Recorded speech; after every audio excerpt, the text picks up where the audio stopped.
sebenarnya kita itu emang udah diajarin minjem duit kali ya Pak Asep ya? Iya, sebetulnya bukan diajari ya. Ya kita emang diminta untuk menjadi klien salah satu bank. Oh iya. Gitu, biar setia bank tersebut. Karena kan yang muda misalnya berpikir, oh harus punya rumah saya nih, ya. Saya bentar lagi nikah, saya butuh uang, ada yang mau minjemin ya. Sederhana lagi syaratnya, cuma tinggal nyimpan SK. Betapa mulianya itu pertamanya. Wah, betul. Padahal menjerat ya.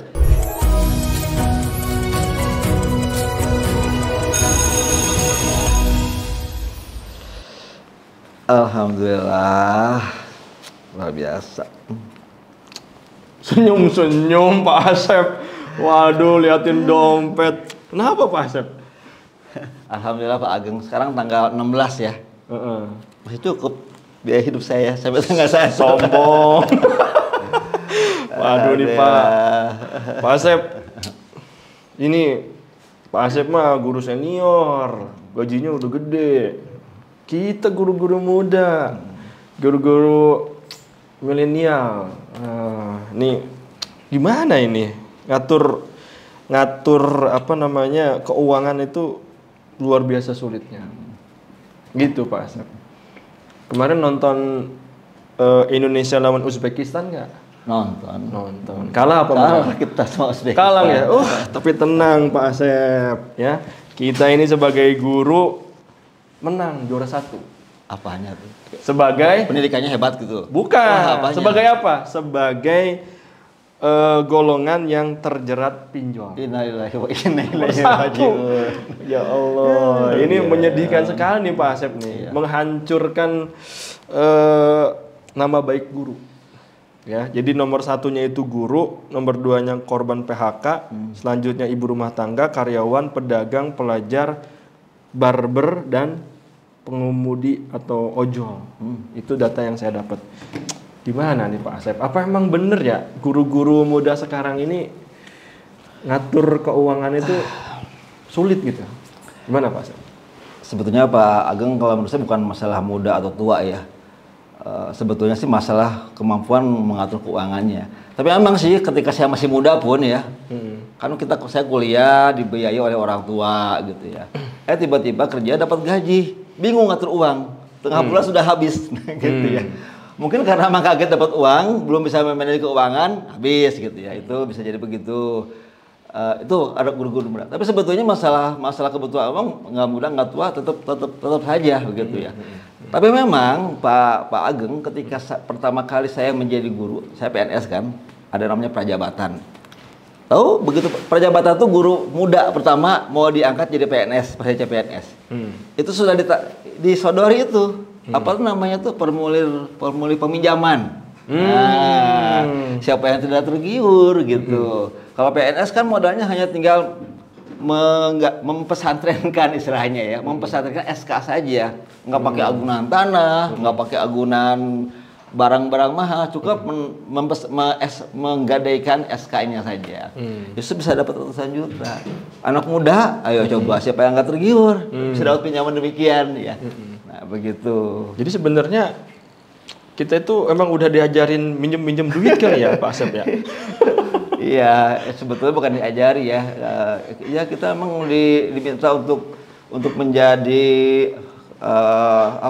klien salah satu bank. Oh iya. Gitu, biar setia bank tersebut. Karena kan yang muda misalnya berpikir, oh harus punya rumah saya nih, ya. Saya bentar lagi nikah, saya butuh uang, ada yang mau minjemin ya. Sederhana lagi syaratnya, cuma tinggal nyimpan SK. Betapa mulianya itu pertamanya. Wah, betul. Padahal menjerat ya. Pertama itu biasanya hanya sepertiga gaji kita sih yang dipotong. Oh gitu. Oleh yang resmi ya. Ini bukan pinjol kan, resmi. Tapi begitu kita bekerja, ternyata 2/3 tuh nggak cukup untuk hidup kita. Mulailah saya pinjam ke yang lain, ke yang lain. Tinggallah sepertiga lagi. Gitu. Tapi yang lainnya agak susah biasanya. Entah di koperasi, entah di mana ya. Akhirnya ujung-ujungnya tinggal sekian persen lah. Yang paling mudah syaratnya adalah peminjaman online. Gitu. Cuma ini banget. Yang jadi masalah itu Pak Asep, kita itu ya, terutama guru-guru muda itu ya secara pemasukan sedikit gitu ya. Jadi ya berkaca juga pada apa yang kita dapatkan sebagai guru itu. Sebenarnya ya duit yang segitu, gaji yang segitu, ya ngaturnya gimana dan apa yang mau diatur juga gitu. Karena memang pendapatan juga ya sedikit gitu Pak Asep.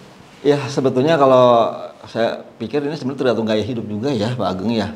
Orang yang penghasilannya 1 miliar juga, kalau kehidupannya wah, dia juga akan ngutang ke sana kemari ya. Kita para guru pun demikian dengan penghasilan yang kita dapat ya.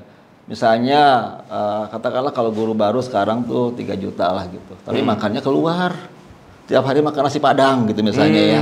Karena hitung aja sama Pak Ageng nih, tiap hari dia tidak masak di rumah. Paling murah nasi padang berapa? Sebungkus? 15.000. Sekali makan? Sekali makan. Paling murah itu ya? Nah, 2 kali makan 30.000. 30.000. Itu nasi padang aja kan, 30.000 kali 25 hari lah misalnya. Udah berapa? Masuk kerja 25 hari ya? Masuk kerja 25 hari. Atau 30 hari, udah berapa tuh habisnya? Itu makan saja. Ya.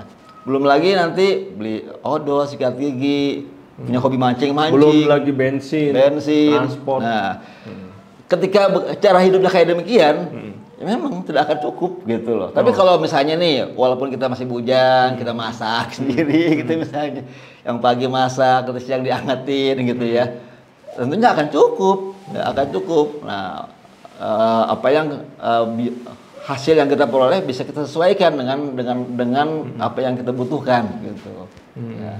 Itu mending kalau nasi padang masih murah, coba kalau ke yang lagi mahal. Nah, saya pingin sekali-kali ke McD gitu Mas. Maaf nyebut merek enggak apa-apa ya. ke makanan yang lebih inilah ya, restorannya agak besar yang gitu, lebih mahal. Yang lebih mahal gitu misalnya. Kan kadang-kadang tergoda ya, lihat teman-teman ke sana ikut nimbrung gitu ya. Nah, enggak inget ya karena emang masih muda, masih bujang. Jadi tergantung gaya hidup sebetulnya. Bisa milih kita mau gaya hidup mewah atau gaya hidup sederhana atau gaya hidup sesuai dengan kebutuhan kita gitu. Ya. Betul, Pak. Nah, Pak Asep nih.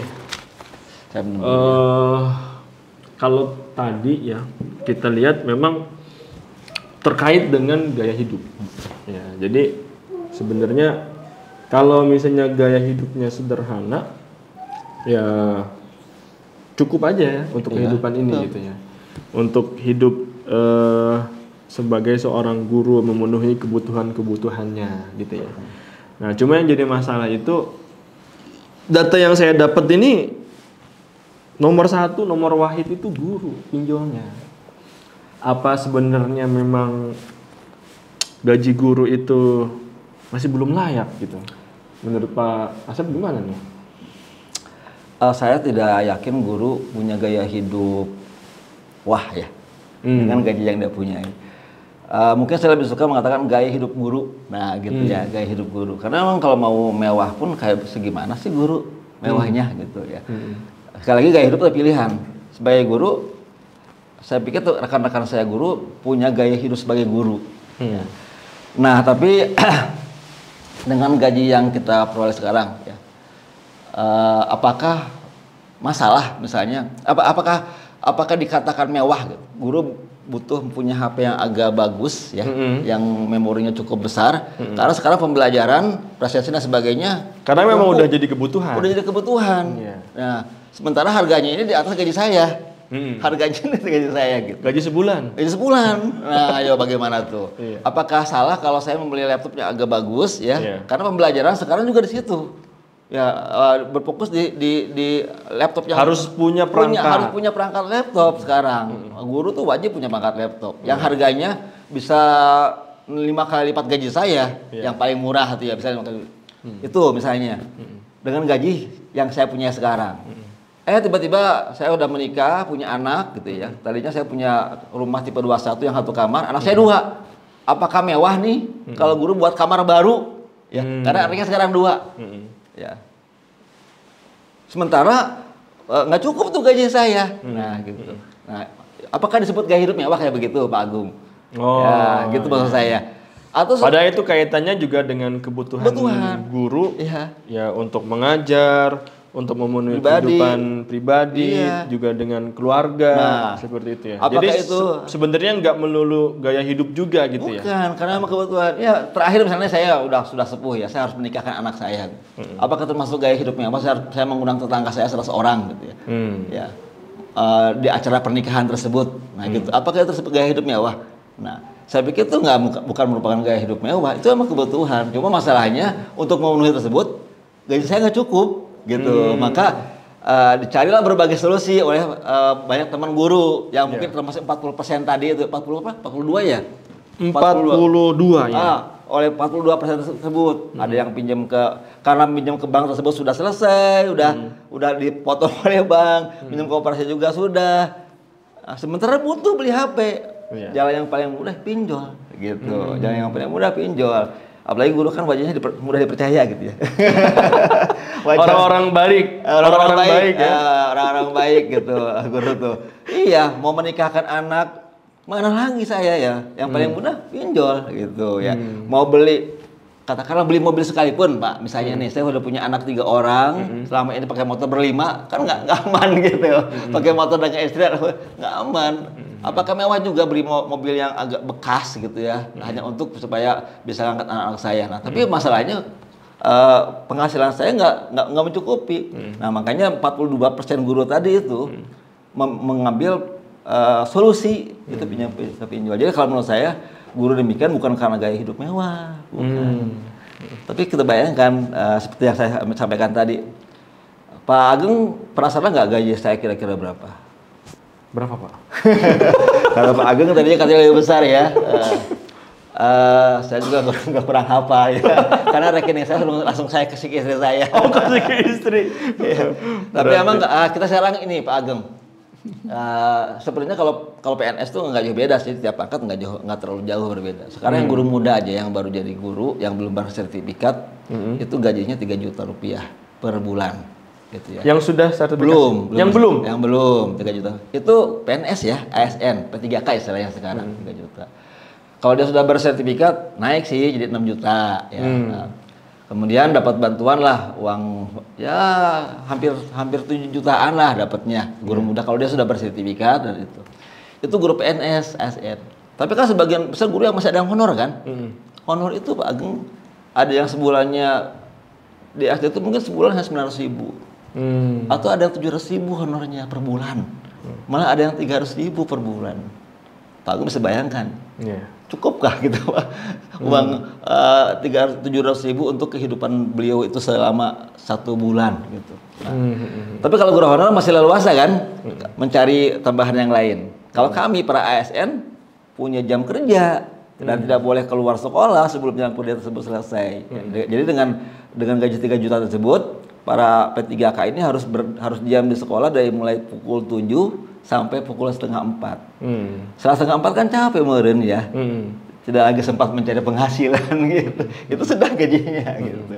Jadi emang sebegitulah gaji guru kita gitu ya kalau besarnya gitu. Nah, kalau Pak Asep tadi kita ngomongin guru honorer yang gajinya seperti itu, ya hanya ratusan ribu, ya kayaknya nggak layak ya. Nah, tapi juga kalau kayak guru-guru yang sudah PNS, tadi Pak Asep bilang ada angka 3 juta. Sebenarnya itu layak nggak sih? Masih layak nggak ya untuk di zaman sekarang ini? Upah segitu. Saya kira tadi sudah kita hitung ya. Misalnya dia katakanlah makan sehari, anggaplah 50.000 lah dengan biaya dan lain-lain. 50.000 kali 30 hari aja ya, udah 1,5 juta itu untuk makan saja. Misalnya gitu. Itu ya. untuk makan guru. Misalnya nih ya, misalnya nih dengan uang 3 juta tadi kita makan sehari katakanlah makan pagi, siang, sore dan minum 50.000 lah. Nah, untuk makan saja 1,5 juta. Belum yang lain-lainnya kan harus beli sabun, beli bensin gitu kan, beri berbagai macam kebutuhan pribadi yang lain. Nah, belum lagi kalau udah punya anak, harus nyokolahin anak. Ada Pak guru baru ini yang baru diangkat, beliau sudah punya anak yang sudah kuliah. Gitu. Kuliah tuh nggak cukup loh untuk uang kos, uang ngontrak saja itu sebulan bisa 1 juta uang kos mahasiswanya gitu ya, 1,5 juta. dengan gaji 3 juta apakah cukup itu gitu. Begitu. Saya nggak bilang nggak layak ya, cuman silahkan bisa diperhitungkan tuh sama kita tuh. Ya, kira-kira cukup nggak coba? Seorang guru baru diangkat, dia sudah punya anak jadi mahasiswa, ya. Sehari makan sekian, anaknya di kampus harus kos, ya, harus bayar uang kuliah, gitu. Ya, makanya dengan angka 42% Ya. guru Nah, itu betul. terjerat pinjol, Sangat wajar kalau menurut saya dengan penghasilan sedemikian. dengan penghasilan sedemikian ya bisa jadi mereka ngambil solusi yang cepat ya. Apalagi sekarang tuh pinjol-pinjol mudah banget diaksesnya. Ya, Bahkan betul. iklannya itu masif gitu. masif. Ya kan? Ya. Iklannya masif banget gitu, ya. Memang kalau gajinya besar, mungkin boleh saya cerita bagaimana ketika zaman Rasul ya.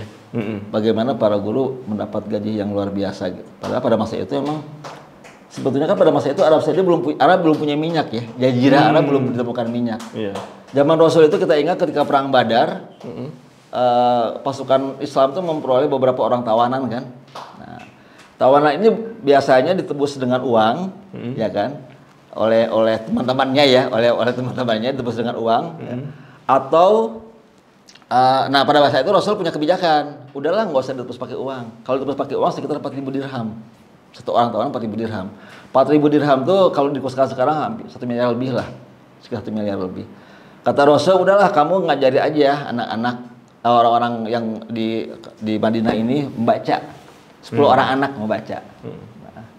Nah, setelah anak 10 orang ini bisa baca, Anda bebas kembali ke kampung halamannya, bukan tawanan lagi.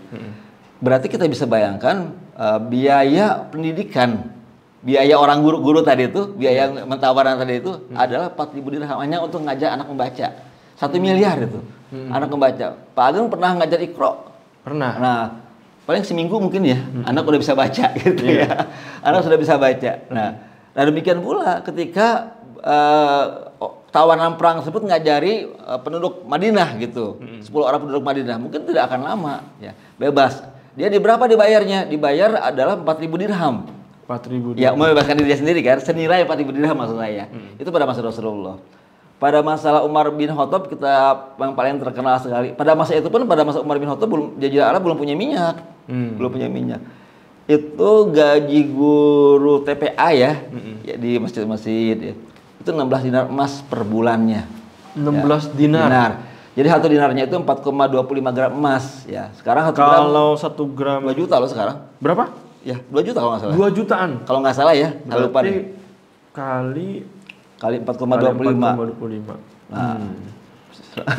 Kali 4 lah biar gampang hitung. Nah, udah 80 juta itu. 80 juta. Iya. Nggak bakalan pinjol, Pak. Enggak iya.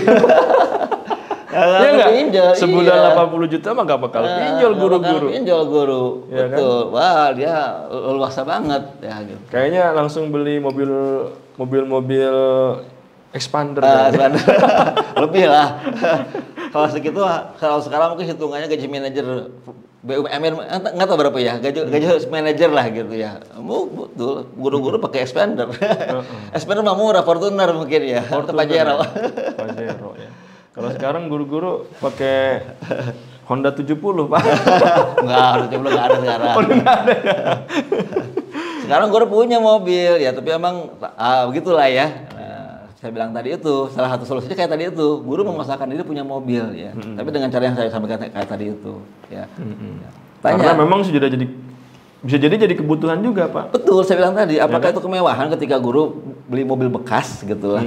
Karena memang keluarganya sudah banyak. Iya. Kemana-mana biasanya pakai motor berempat. Anak, istri, anaknya udah 3, ya kan? Pakai motor udah nggak bisa. Udah nggak bisa, betul. Nah, ya, sedangkan beli mobil langsung nggak bisa kan? Beli langsung nggak bisa. Apa yang dilakukan? Nah itu yang terjadi akhirnya gitu. Kejadian lah pinjol. Kejadian lah misalnya. Salah satunya 42% itu gitu. Waduh nih luar biasa nih. Nah cuma masalahnya nih mungkin kita yang muda-muda nih, guru-guru muda ini perlu juga gimana ya memanage gitu ya mungkin. Mengatur supaya bisa apa ya skala prioritas, Pak. Iya. Antara kebutuhan dan keinginan. Ya. Betul. Mending handphonenya milih apa nih ya? Ya kalau tadi kan memang handphone itu udah jadi kebutuhan. Udah jadi kebutuhan, ya kan? iya. Cuma kan bisa milih juga. Betul. Kadar keinginan kita mau yang speknya tinggi banget, yang harganya mahal, gitu ya, atau yang speknya nggak terlalu ini tapi sudah itu memenuhi kebutuhan sebagai seorang guru gitu. Nah gimana nih Pak Asep? Betul. Jadi yang pertama kita harus kesalahan saya tadi ketika masih muda gitu ya, tiba-tiba dapat gaji, saya gunakan, pertengahan bulan sudah habis gitu kan, karena tidak bisa manage. Memang sebetulnya sejak awal kita sudah tahu berapa sih sebenarnya kekayaan kita lah dalam tanda kutip ya. Apalagi kekayaan, berapa sih kekayaan kita ini? Apa saja sih kebutuhan kita? Nah, tuliskan tuh apa saja kebutuhan kita, bayar listrik, bayar air gitu misalnya, air. Berapa saja sih kebutuhan itu gitu ya? Mana kebutuhan yang memang penting? Nanti ketika saya waktu itu saya masih bujang, ketika saya sudah punya istri saya punya satu aturan, nanti pokoknya tiap akhir bulan kita jalan-jalan karena ada sisa uang gitu loh. Karena ada sisa uang, jadi ketika beliau sudah itulah manfaatnya punya istri ya. Salah satunya ya, makanya serahkan semua kepada istri kita, uang kita. Pusing ya, biar di manage. Nah jadi beliau tuh membuat amplop lah, ini amplop untuk apa, amplop apa gitu ya. Nah, berarti gitu. Itu juga jadi tips nih. Tips untuk manage ya. Betul. Amplop untuk bayar listrik, untuk beli beras, beli minyak gitu ya. Jadi begitu dapat gaji dimasukkan tuh ke amplop. Gitu. Ada alokasinya. Alokasi terakhir ketika ada sisanya hari terakhir menjelang tanggal 1 kita jalan-jalan karena ada sisa gitu. Sekarang nih guru-guru muda kadang apa ya? Kadang udah gajinya kecil, tapi gaya hidupnya selangit gitu ya. Jadi ya besar pasak daripada tiang gitu. Emang zaman sekarang dengan zaman sekarang beda ya. Apalagi sekarang Pak Asep terlalu banyak flexing di sosial media. Iya betul. Jadi orang itu selalu berpacu untuk apa ya? Hidup pamer seperti itu. Dan itu merambat ke guru-guru juga. Bisa, gitu. Ketika zaman saya kan belum ada internet, jadi saya hanya lihat majalah, paling main ke mall gitu aja kan. Sekarang itu mall masuk ke rumah kan, lewat HP gitu, lewat internet. Oh iya, sekarang kelihatan tuh tinggal beli di marketplace. Iya, lagi santai di rumah baca buku gitu, tiba-tiba kling bunyi, ada status temennya lagi jalan-jalan misalnya di Pulau Panah gitu ya, di Pulau Batam atau lagi di Pulau Bali temennya. Bergerak kan hatinya, loh gue juga mau nih gitu kan. Padahal lagi anteng sebetulnya ya, lagi anteng. Terus tring lagi bunyi, temennya baru pamer tuh, baru punya HP baru gitu misalnya. Itu bisa terjadi pada masa sekarang, sehingga bisa aja ketika guru tersebut tidak mampu membedakan antara kebutuhan dan keinginan, ya. Nah bisa akhirnya yang namanya keinginan kan tidak terbatas gitu. Padahal dia nggak butuh-butuh banget, dia nggak butuh-butuh banget ke Bali gitu misalnya gitu ya. Tapi karena emang terangsang oleh status teman-temannya, wah gitu, itu bisa terjadi. Nah, memang kita harus disiplin dengan menentukan mana sih yang merupakan kebutuhan, mana yang merupakan keinginan. Itu harus benar-benar disiplin menjaganya gitu. Kalau memang dengan kondisi keuangan kayak demikian, sebenarnya uang berapapun kalau memang tidak bisa manage dengan baik habis gitu. Uang begitu kan. Iya. Penting juga berarti ya harus memanage. Nah, terutama di guru-guru muda ini, ya kita ya harus bisa memilah berarti ya. Ini kebutuhan yang skala prioritas harus dipenuhi, misalnya beras, ya kan? Pasti itu. Kebutuhan-kebutuhan pokok yang kayak gitu ya. Atau kaitannya dengan seragam anak-anak. Nah, itu yang harus didahulukan gitu ya. Dibanding dengan keinginan-keinginan yang sebenarnya itu nggak terlalu butuh banget gitu ya. Ya. Nah sekarang nih gimana nih Pak Asep nih? Banyak nih, kalau tadi kan di sini guru 42%. Solusinya gimana nih Pak Asep untuk para guru ini yang sudah terjerat, mereka itu melakukan pinjol ini. Nah mungkin bisa ada tipsnya nih dari Pak Asep nih sebagai guru senior nih. Ya, kalau kita bilang ke guru tersebut, haram hukumnya. Wah, dia mengkerat kan. Oh, itu langsung pundung Pak. Langsung pundung dia. Iya, kalau bahasa Coba apa Asep Sundanya solusinya kalau emang tahu haram pinjam atau saya gitu kan. benar, malah dibalikin ya. Oh, dibalikin. Oh, dibalikin. Bilang-bilang haram, tapi bagian saya minjem duitnya kagak dikasih. Kagak dikasih. Nah. Sedangkan ada para pinjol-pinjol yang baik hati ini menawarkan pinjol dengan syarat-syarat yang mudah. Syarat-syarat yang ya mudah untuk dipenuhi gitu. Ya. Pak Ageng, boleh nggak kita praktekin nih? Misalnya saya ngomong dengan teman yang memang teman yang terlibat pinjol ya. Pura-puranya. Misalnya saya terjerat pinjol. Terjerat pinjol dan udah ada kan kalau ditagih kan ada di ini kan, ada berita di HP gitu ya. Iya. Wajahnya sopan tapi ternyata menipu gitu kan. Apa tagihan dari pinjol kan? Nah gitu. Ceritanya misalnya soalnya gini Pak Asep nih. Ini masalah pinjol ini memang di guru-guru itu memang saya menemukan satu fakta yang biasanya kalau pinjol-pinjol itu kan ngisi data, ya kan, ngisi data, kemudian nomor-nomor keluarga yang orang terdekat dikasih, bahkan nomor instansi dia kerja itu dikasih. Akhirnya itu merembet ketika itu penagihan itu dia nggak bayar, akhirnya merembet ke nomor-nomor tersebut gitu. Sampai pihak sekolah itu dihubungi sama para penagih di pinjol itu. Ini kan apa ya? Jadi masalah di instansi-instansi pendidikan juga gitu. Nah, gimana nih Pak Asep nih solusinya nih? Ya, itu kan ada bagian yang memang tidak bisa kita rubah ya. Suatu sistem yang susah kita rubah di luar kita ya, pinjol itu kita nggak mungkin tiba-tiba ngelarangnya secara pribadi gitu. Tapi ada bagian yang bisa kita perbaiki dalam diri kita sendiri gitu. Jadi, awal tadi tuh ya kita bisa memanage keuangan lah gitu. Kemudian juga kita punya ini yang bagian-bagian yang bisa kita perbaiki. Punya keyakinan bahwa rezeki itu Allah yang ngasih gitu ya. Oh iya. Kita jangan takut kelaparan, jangan takut kekurangan. Bahkan jangan takut orang sudah menjadi stereotype sepertinya guru tuh pasti miskin. Padahal belum tentu gitu loh. Karena Allah yang ngasih rezeki gitu. Nah, ketika kita tahu Allah bakal mengasih, Allah yang punya hak prerogatif memberi rezeki sama kita, ya, kita kekurangannya jangan khawatir ya. Itu ya bahasa keimanan kita ya. Tinggal minta maaf Allah, bahasa keimanan kita kayak begitu kan. Ya. Tinggal bersabar ya. Jangan cari jalan yang nggak benar gitu kan. Betul. Ya. Ketika kita punya masalah dengan keuangan, ya, terbersit sedikit di otak kita ke pinjol, itu udah jadi nanti.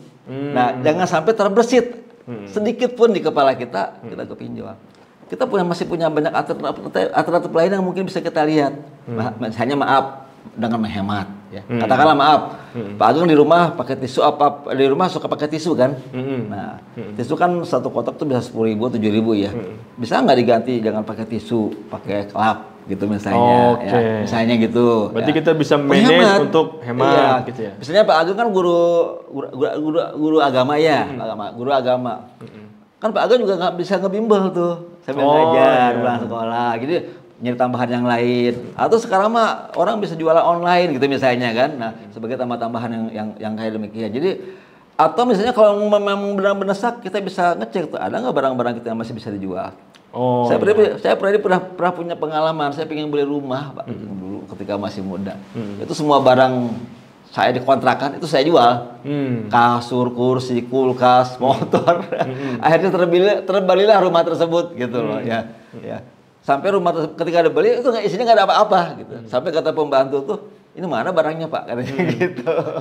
Kayak demikian ya. Jadi itu bisa kita arahkan demikian. Nah, itu kira-kira memang beberapa hal yang memang yang bisa kita paksakan dalam diri kita sendiri. Gitu. Jadi penting juga tadi konsep rezeki ya. Ya, betul. Kalau kita kan sebagai seorang muslim, binatang melata aja Allah kasih rezeki. Betul. Ya, apalagi kita manusia yang dikasih akal pasti dijamin rezekinya oleh Allah. Iya. Tinggal sabarnya. Sekarang bersyukur dan sabar. Betul. Kan gitu ya? Sekarang gini, uang yang diberikan oleh pinjol itu emang udah rezeki kita. Tapi walaupun tidak lewat pinjol suatu ketika nanti gitu ya. Jadi itu kita yang milih lewat jalur pinjol. Nah, padahal sebetulnya kita punya pilihan lain, lewat jalur yang lain. Tapi kita karena kita nggak sabar, kita milih lewat jalur pinjol. Padahal tanpa lewat jalur pinjol pun ini akan kita peroleh rezeki ini. Gitu. Nah sekarang Pak Asep kita kembali yang tadi yang sudah terjerat pinjol. Oke. Kita misalnya nih maaf, kita main sandiwaraan deh ya Pak Ageng ya. Katakanlah Pak Ageng sudah muncul tuh di berita. Ya, mulai ya sandiwaranya. Pak Ageng, ini saya lihat kok Pak Ageng ini ada berita ya. Pak Ageng emang ikut pinjol gitu. Iya ini kepepet ini Pak Asep nih karena kebutuhan banyak banget ini, harus bayaran sekolah, harus bayar listrik, harus beli bensin setiap hari, harus makan, untuk kebutuhan anak dan istri dan termasuk saya pribadi nih Pak Asep. Pak Ageng itu mah bukan hanya Pak Ageng yang kayak begitu. Iya ada 42% loh terbesar guru itu justru pinjol, bukan cuma Pak Ageng yang punya pinjaman kayak demikian. Ya, bukannya Pak Jadi Ageng. teman-teman saya banyak dong Pak Asep. Banyak teman-teman punya Pak Ageng. Tapi memang hebat Pak Ageng itu hebatnya itu untuk kebutuhan keluarga kan. Oh iya. Untuk kebutuhan keluarga itu hal yang dimana salah satu kewajiban kita kan. Nah, gitu Pak Ageng itu kalau menurut saya luar biasa ya Pak Ageng ya. Jadi setuju nih Pak Asep pinjol nih. Nah, sebetulnya gini Pak Ageng. Sebetulnya kan Pak Ageng punya pilihan lain loh selain ke pinjol. Tapi Pak Ageng milih pinjol. Misalnya Pak Ageng kan bendahara koperasi ya. Nah bisa aja Pak Ageng pakai dua bendahara koperasi ya. Tapi kan ternyata uang koperasi maksud saya. Tapi ternyata Pak Ageng masih milih pinjol yang tidak merugikan orang-orang lain gitu. Kalau buat saya itu hebat. Tapi memang bukan berarti hal tersebut pas gitu Pak Ageng ya. Bukan hal tersebut tepat ya. Bukan berarti kemudian saya setuju. Tapi ini merupakan satu pembelajaran sebetulnya. Kesalahan ini siapapun orang bisa berbuat salah. Bukan cuma Pak Ageng yang bisa berbuat salah. Semua orang bisa berbuat salah, gitu ya. Nah, tinggal kita bisa nggak kita mengambil pelajaran dari kesalahan kita tersebut, gitu kan sebetulnya kan Pak Ageng ya. Nah, menurut Pak Ageng sebetulnya nyaman nggak sih punya utang di pinjol itu? Ya, satu sisi memang butuh ya Pak Asep ya. Tapi memang ya dikejar-kejar nih sama tagihan-tagihan yang bunganya semakin tinggi, semakin melangit nih. Jadi malah bingung ngembaliinnya gimana. Gitu. Tapi Pak Ageng ingin kan idealnya kira-kira gimana tuh Pak Ageng? Nggak punya utang gitu. Ya idealnya yang nggak punya utang, nggak kepinjol lagi, penghasilannya lebih banyak. Nah itu Pak Asep. Bagus Pak Ageng. Nah Pak Ageng punya nggak misalnya di rumah barang-barang yang masih bisa dijual atau menghemat, ada nggak yang bisa dilakukan oleh Pak Ageng? Iya itu ada sih sebenarnya. Motor antik saya Pak Asep. Itu harganya memang mahal sih Pak Asep. Tapi saya sayang banget itu sama motor itu. Oke. Kira-kira menurut Pak Ageng lebih nyaman mana? Dikejar-kejar debt collector atau kehilangan motor kesayangan? Ya sayang kedua-duanya. Gimana ya Pak Asep ya? Ya sebenarnya risih juga sih. Dikejar-kejar sama yang penagih ini. Bahkan sampai diteror gitu. Iya, Pak Ageng. Nah, bisa juga sih opsi jual motor ini, motor antik saya ini. Ya saya udah keburu pinjol nih. Berarti masih banyak solusi ternyata Pak Ageng ya. Masih banyak yang bisa Pak Ageng lakukan daripada kepinjol tersebut. Pak Ageng bisa menjual motor antik, mungkin punya kursi antik ya, mungkin punya kursi tamu yang bagus atau lemari juga dijual. Seperti yang saya bilang tadi ya, saya jual semua gitu ya. Sebenarnya menurut keyakinan Pak Ageng, pinjam di pinjol itu gimana sih? Saya tahu sih hukumnya haram Pak Asep. Cuma karena kepepet kebutuhan, jadi harus jalannya itulah. Nah, berarti Pak Ageng sebenarnya punya satu nilai ya yang kita pegang bersama. Oh benar. Nah itu, yang kemudian yang bisa menjadi pegangan kita. Ya. Dimana ketika nilai itu kita pegang, kira-kira nyaman nggak tuh Pak Ageng? Kita nggak ngutang ke pinjol gitu. Ya, ketika kita megang aturan tersebut. Itu jadi lebih tenang Pak. Lebih tenang. Tuh, ya. Mari kita coba untuk melepaskan diri dari pinjol. Cakep Pak Asep. Nanti saya praktekin tuh ke teman saya yang kena pinjol. Wah, Pak Asep. Aduh sayang ya, Pak saya masih banyak ingin. Sebenarnya kita mau banyak ngobrol terkait pinjol ini, cuma harus masuk nih. Harus masuk. Ya. Ya, anak-anak sudah menunggu kita. Ya, ini mereka. udah ini saya juga sudah mau merindukan Pak Ageng. Kalau sama saya nggak tahu ya. Makasih ya Pak Asep ya. Mari sama-sama Pak Ageng. Sharing-sharing. Sama-sama. Yuk, bangga. Assalamualaikum. Waalaikumsalam warahmatullahi wabarakatuh.